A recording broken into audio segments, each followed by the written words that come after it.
Business, Intégral Bourse, replay. Une réaction de marché assez incroyable. Il y a eu ce choc évidemment vendredi, choc puissant, choc boursier qui a duré 2 jours, qui a rappelé le choc de Lehman en 2008. Et puis depuis, on est en train d'effacer tout ou quasiment tout ce choc lié au Brexit. On en parlait tout à l'heure avec Romain Daubry, membre de la cellule Info d'Experts de Bourse Direct.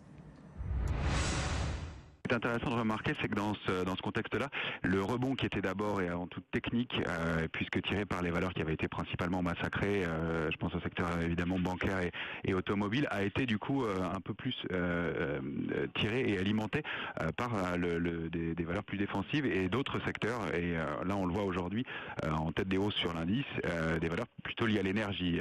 Et donc, c'est assez rassurant et assez intéressant cette phase-là. Oui, et qu'est-ce que ça nous dit d'ailleurs là, de voir qu'effectivement, grosso modo, ce ne sont pas les banques ou le secteur automobile qui rebondissent le plus. Ça fait partie plutôt des secteurs qui étaient déjà très délaissés avant le Brexit et qu'ils sont encore aujourd'hui. Romain, vous regardez notamment les marchés de dérivés où on peut acheter notamment un certain nombre de protections pour protéger ces portefeuilles. Que disent ces marchés-là? Est-ce qu'il y a quand même, malgré le rebond auquel on assiste depuis 3 jours maintenant, est-ce qu'il y a quand même de la méfiance et de la protection là chez les investisseurs?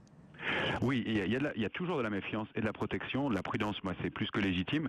Le fait, comme vous le soulignez, que là, ce sont moins les valeurs bancaires qui remontent, ça signifie qu'il y a encore un risque, et à juste titre pris en compte. Mais en revanche, il y a un peu de pessimisme toujours sur le marché. Et ce qui fonctionne beaucoup depuis plusieurs semaines dans le marché de trading range, qu'on connaît donc d'évolution latérale, même si elle est très large, hein, on a des plages de fluctuation de l'ordre de 10% depuis le début de l'année, mais très régulièrement.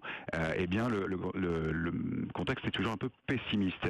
Et puis, d'autre part, on constate que les positions ouvertes sur le contrat à terme sur l'indice CAC 40, donc restent assez voilà, tout en restant quand même très prudent parce que ça reste très très volatile et voilà, de ne pas se surengager. Et exemple d'idées qui vous paraissent intéressantes à jouer. Alors pour ceux qui veulent jouer sur le court terme, on le comprend et vous l'avez bien répété, Romain, on n'est pas encore dans une situation où on peut bâtir ou rebâtir des stratégies de long terme sur les marchés. Mais pour ceux qui veulent profiter d'opportunités de court terme, là, qu'est-ce qui vous paraît intéressant ? Alors il y a toujours le même secteur, hein, des valeurs liées au pétrole, puisqu'on travaille beaucoup le pétrole en direct dans un premier temps dans ce début d'année. Maintenant, les valeurs liées au pétrole peuvent être intéressantes. Il y a un secteur qui tient très très bien, qui est le secteur technologique informatique. Il y a eu pas mal de choses qui sont passées au cours des dernières semaines. On voit la très bonne tenue d'Altran, d'Alten. On pensait à Prolog, Ausy. Bon, ça ce sont des plus petites valeurs, mais il y a eu quand même des grosses nouvelles dessus et elles ont été largement payées. Donc ça, c'est des valeurs intéressantes. Et puis que je vous disais en introduction, le secteur de l'énergie. On voit que Vivendi, EDF, Engie se portent quand même très très bien, même si elles restent très très volatiles. Les écarts en pourcentage sont gigantesques, mais en stock picking et pour faire des allers-retours, c'est très intéressant. Si on veut travailler un peu plus long terme, on peut regarder du côté des marchés émergents. Il y a quand même une très bonne tenue. Et là, il y a des signaux aussi qui sont pas inintéressants. Là, c'est quand même pas des valeurs refuges, les marchés émergents. Mais là aussi, on a quand même des marchés qui ont très bien, à la fois très bien résisté au choc du Brexit et qui sont repartis. Enfin, c'est des marchés qui étaient déjà revenus un peu en grâce quelques mois avant le vote britannique. Ça ne semble pas être remis en cause par le choc politique que connaît l'Europe. Pas du tout, et même au contraire. Ça a l'air de tellement bien tenir qu'on est en train d'avoir des petits signaux sur certains d'entre eux.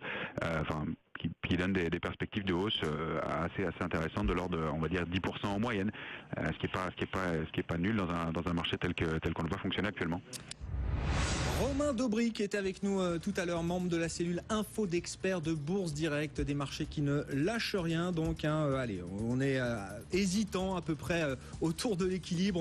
On conserve les niveaux qu'on a atteints après les 2 séances de rebond d'hier et d'avant-hier sur les grands indices européens, le CAC 40, au-delà des 4200 points et les devises qui se stabilisent également. La livre sterling qui repère un petit peu de terrain après le rebond des derniers jours, mais on reste au-delà de 1,34$ pour un sterling.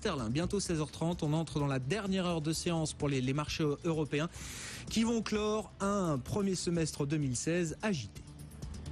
BFM Business, Intégral Bourse, 15h, 18h, la bourse.